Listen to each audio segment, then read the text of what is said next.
challenge them in the sense of like, hey, I'm not comfortable with what you just said. I'm not comfortable with what you put out there, or, I'm not comfortable with this treatment plan. Can we please, go back and look at this? And, I had doctors, I had a nurse advocate, like, kind of giggle at me, like, how dare you, like, who do you think you are type of deal. And it's just like, girl, I could whip out the list. We could talk about this all day. The fact of the matter is that if I'm telling you this is what I want and this is what I'm not comfortable with, we should be able to have that conversation. Absolutely. It took 2 years and 4 different oncologists for me to get to the oncologist that I have now, who he was more than happy to answer my questions. He was more than happy to have that conversation with me, and it was because he not only had been doing this for 50 years, but he's also, a teaching professor. So he had that patience, whereas the younger doctors, some of the things that I would bring up, they'd have to Google, and it's just like, well, why am I even here if you don't even know what I'm talking about? So it's just one of those things that, like Jazz said, it's there's so many women. I remember I had an oncologist who genuinely used my son as a pawn to get me to try to sign off on chemo. And it was just, Like how? Like how so? With like playing on his emotions or feelings to talk to you to entice you to do it? No, it was more so like I was very hesitant on chemo in the very beginning, and I didn't want to do chemo. I wanted to try to see what other alternatives were there for me because I wasn't stage 4. I was stage 2 at the time. So I was trying to visit whatever other alternatives we could before we went straight to chemo. And basically she was just like, well, have you thought about what you're going to do, as far as your living will is concerned? Because obviously since she goes, you have a 9-year-old, right? And I said, yeah. She goes, well, have you thought about what you're going to do with him after, what's going to happen with him? Because obviously that's where it's going to happen since you're deciding to go this route. And I was just like, did we, girl, I'm not afraid to hit you. Like, are we? Yeah. What's happening right now? Like, don't bring up my son and try to act like I'm putting like my life on the line and I'm ruining his life because I want more information on this. Like, you want me to make an informed decision, but you're not willing to teach me or inform me on anything.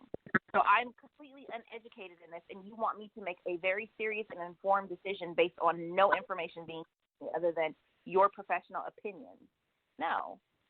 So I get where you're coming from because I remember when I was in the hospital room after surgery, I kept hearing that same word, living well.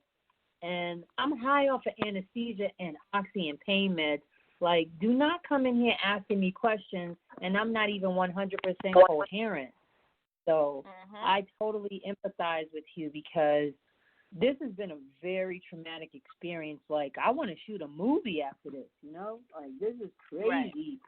This journey, it almost wanted me to go admit myself into a freaking institution because I felt like my mind was gone at 1 second. Like, especially this last surgery, that emergency and seeing your breast get so huge. My heart sank in that hospital bed after that surgery. I felt so overwhelmed, very alone, and I hit a dark place. And I was considering like, y'all can just give me something to OD because I'm ready to go. Like, I don't even want to be here anymore. And I'm just sharing that with you guys because that's how I felt at that moment. Do I feel like that now? No. But being so drugged up, being so, they had to give me 2 shots of morphine. I've never had morphine in my life. And that feeling was so weird to feel that drugged up and not in control of myself or being so vulnerable to go into surgery and no one know if I was going to live or die. Like, I could have not come out of that surgery, but I did. I made it.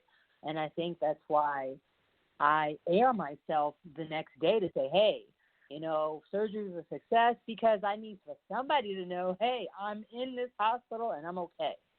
So I totally empathize with you, CJ and Jazz and Marissa, because something like this is very necessary to speak on. Your voice does matter. You do need to stand up for yourself in these hospitals, ladies. Do not allow doctors to dictate what happens to you. And hearing you guys' testimonies is very powerful, because I'd have to say I didn't have such a rocky road in mine because maybe I was just that proactive. I had a very good team of oncologists, like the oncologist I first had. She was very endearing, sweet, compassionate. She gave me my pros and cons, and I made that, educated decision to say, let's go with this method. She was on board. She stuck with me all the way. And then she wasn't approved to do the surgery because she wasn't in my network. So then my heart sank, because then we had to find a different oncologist.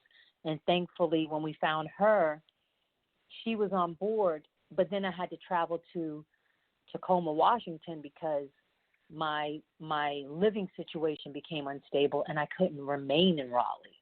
So then I had to put it off, travel here, and start all over again. So the process was like, I was getting tired of repeating the same stuff, because I'm tired of being asked the same questions.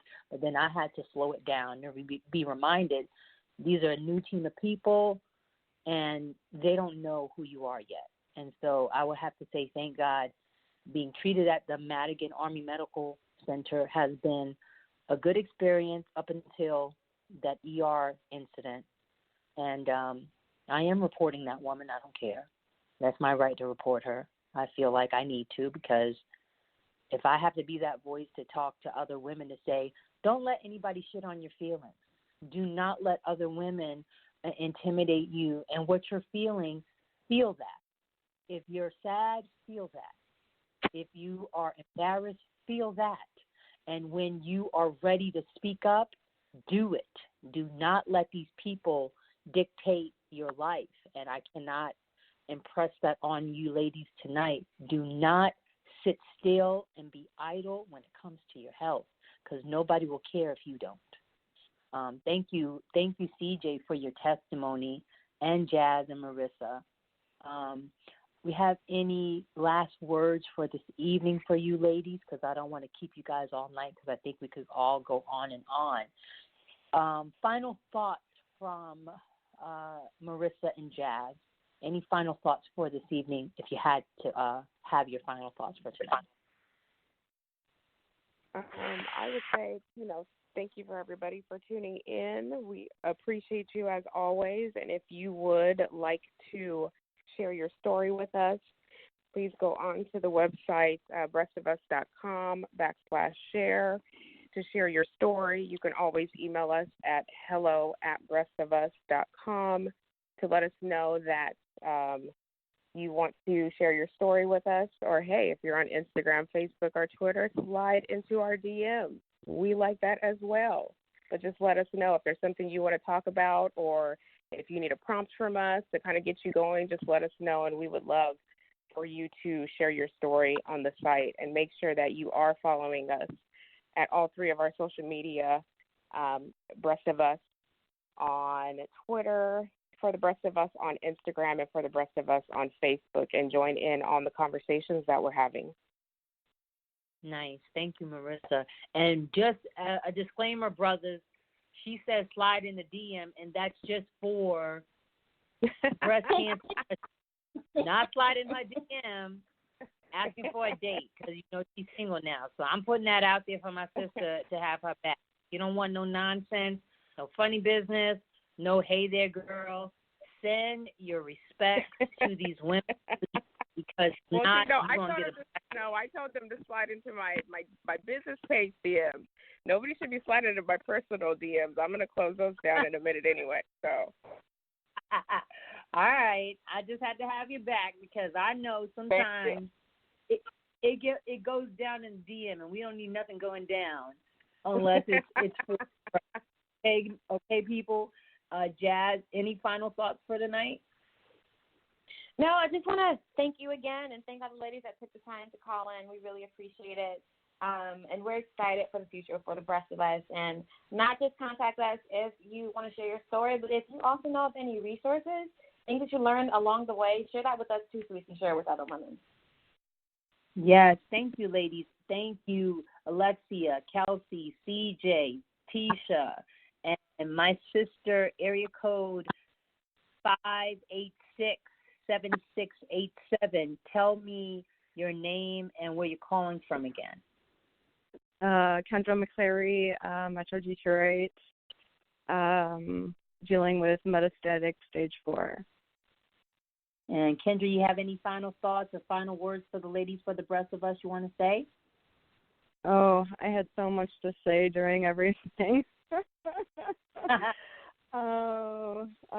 Kelsey and I have so many things that we're going to advocate. I have to say one thing that we are going to become Medivivor peers here shortly, so we're waiting for that training, and we're ready to roar and get out there and advocate and make a stand.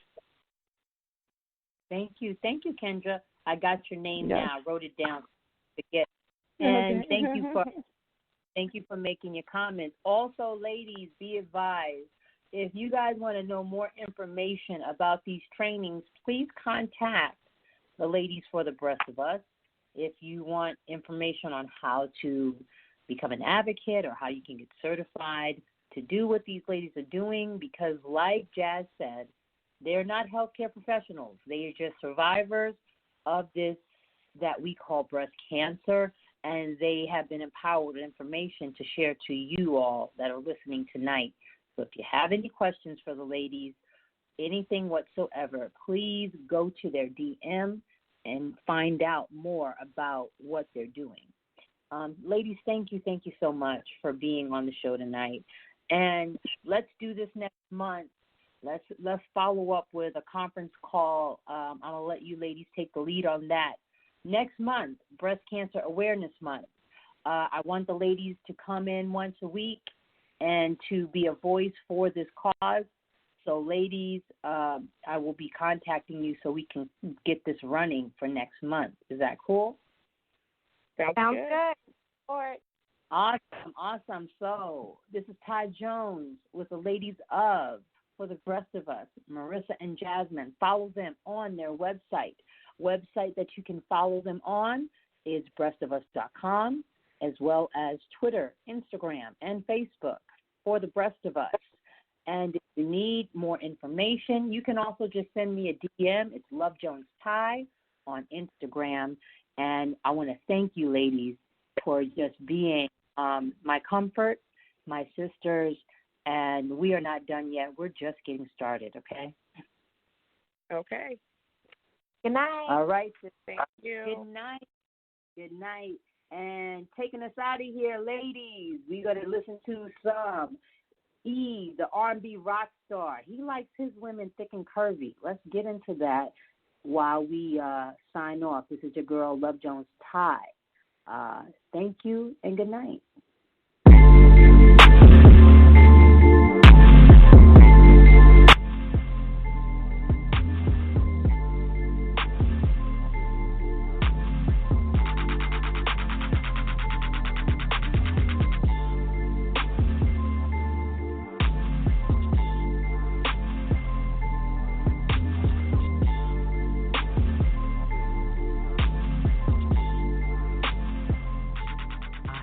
Fascination, more like an obsession. Not gonna lie, been trying to control it, but it hasn't been easy. And damn, I tried, may sound superficial, but that's not my intention.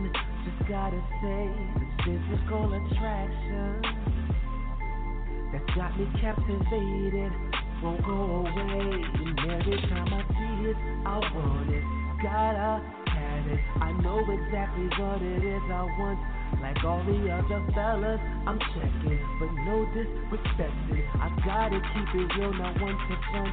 So baby, come on, you know I want it. Baby, come on, you know I need it. I'm letting you know, you're my selection. Girl, you're the one. That's why I'm repping. Hashtag team thick and curvy. Team thick and curvy.